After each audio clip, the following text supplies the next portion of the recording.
Magandang araw mga pede range. Papakain tayo ng ating mga alagang manok. Kukuha tayo ng Madre de Agua. Ang papanghalo sa mga alaga nating manok. Ayan, makapal. Ang kapal ng Madre de Agua ngayon. Masyadong maingay dito sa amin ngayon dahil piyesta sa amin dito ngayon sa sa barangay namin. Ayan. Kuha muna ako ng Madre de Agua. Balikan ko kayo kapag gigilingin ko na. Ngayon, tapos na tayong manguha ng dahon ng Madre de Agua. Ito yung nakuha natin. Ayan. Kunti lang pang ngayong hapon lang at saka bukas ng umaga. Kaya ito lang muna yung kinuha ko. Kunti lang. Saktong ngayong panghapon lang. Baka sa susunod na video mag-ferment ako ng dahon ng Madre de Agua. Next week gagawin natin yun. Tara, gilingin na natin to. Yun tayo sa aking grahe. Ito yung panggiling ko.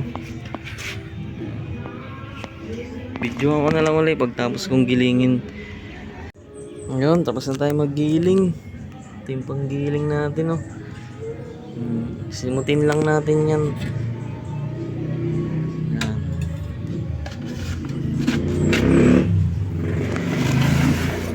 Yan. Diba? DIY lang yan pang giling ko ng Madre de Agua na yan. Ginawa ko lang yan. Yung motor niyan, motor ng dryer ng washing machine. Naghanap ako ng mga sira. Yung sirang dryer na ayaw gumana. Na kapasitor lang ang sira. Diba kasi hindi nila alam kapasitor lang yung sira nun, tas tatapon na. Yun, hiningi ko yan. Ginawa ko lang yan. Ayan, oh. Ganda ng giling, diba? Oh. May mga malalaki pero kaya nang kainin. Alam. Balikan ko kayo kapag ihalo ko na yan sa patuka. Ito na, nagiling ko na. Ito na yung papahalo natin sa patuka nila. Medyo konti lang kasi busog naman tong mga tong nakakawala na to. Sa raging area kasi hinahagisan yan ng mga tira-tirang gulay, tira-tirang pagkain. Kaya medyo busog pa yan, konti lang gano'y papakain natin dyan. Ito. May binabad na akong patok feeds dito. Ang ano nito 50% darak ng mais tsaka 50% commercial feeds. Ayan. Bali ang kilo nito, kalahating kilo nito 300 grams nito. Yun lang muna patukan natin sa kanila. Yun lang. Yan, haluin lang natin.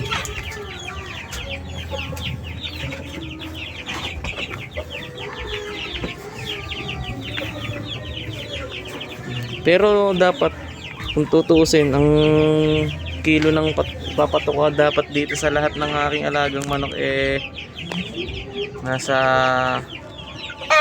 1 kilo at 1 in 3/4 ganun or 1.5 kilo. Yan.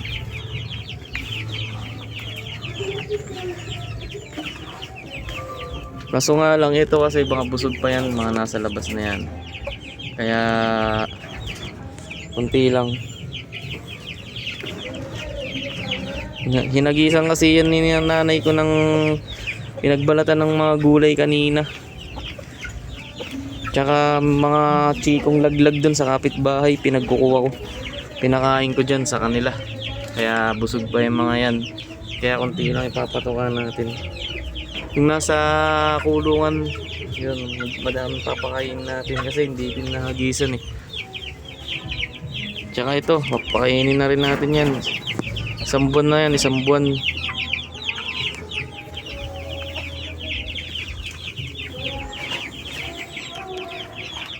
Pakain na natin to dito, 1 buwan. Bigyan natin sila. Iniwalay ko yung isa na to kasi tumamlay bigla. Ayan o. Matamlay siya. Hindi ko alam kung bakit. Pero tumamlay siya. Ayan. Bigyan natin. Sinasanay na natin yan kahit isang buwan pa lang. Kasi kung hindi ko gagawin yan, baka wala na akong manok ngayon. Pinagbibenta ko na yan. Dahil sa mahal ng commercial feeds. Hindi pa. Kasahaluan natin ng kunting Integra 1 para kahit papaano doon pa rin yung kailangan nilang sustansya. Hindi lang.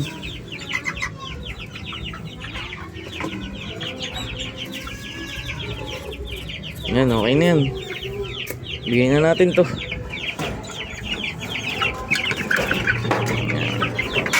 Ito yan, sa kanila.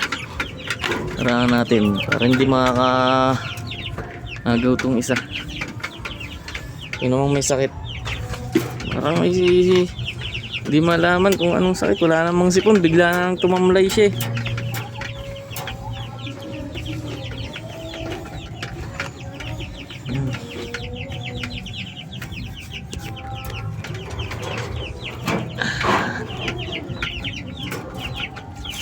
Ayan.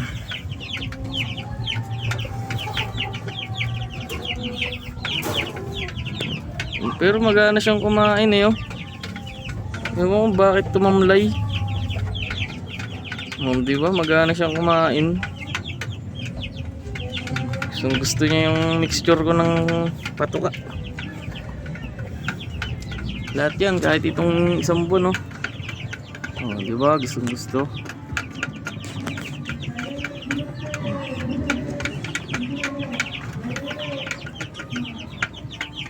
Isang buwan pa lang yan eh. Ito may papisa ako. Pag isang buwan naman to sa 31. Yan.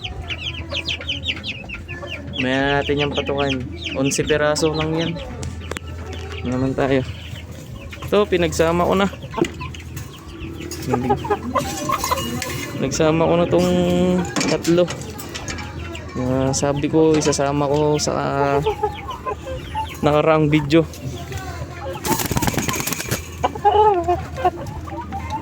Laki ng lalaki na yun, lapad ng likod.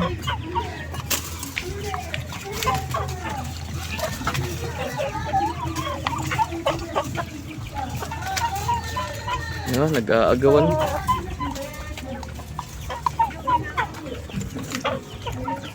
Apa?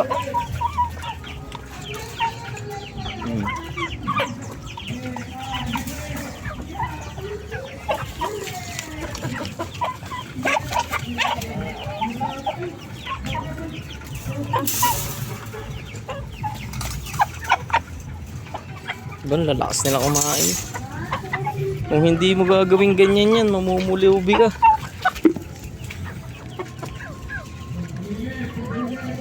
Naman tayo.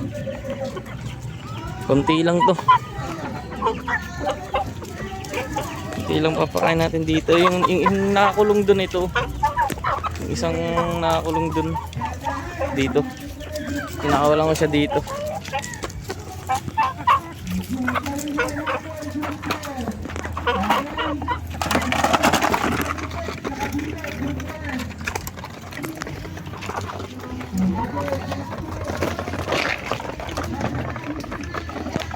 Diba?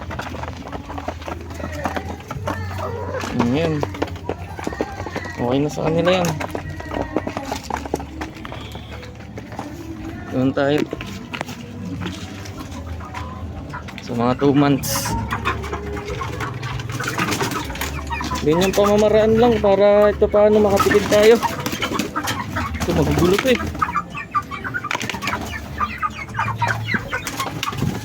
Oo. Sanay na kumain ng halo natin patuka.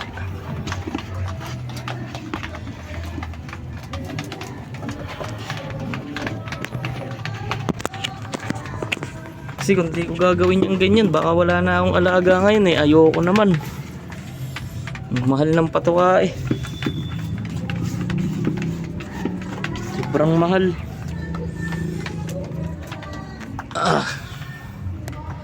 Oh, lalaki na yan, 2 months.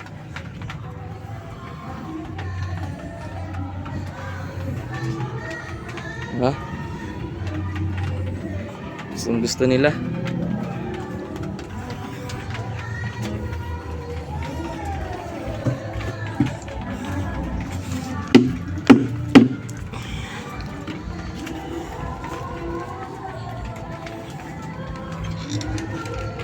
Ganyan lang, paano tayo makakatipid sa patoka. Pero yung sustansya na kailangan ng manok dapat nandun pa rin. Busog na yan mga yan.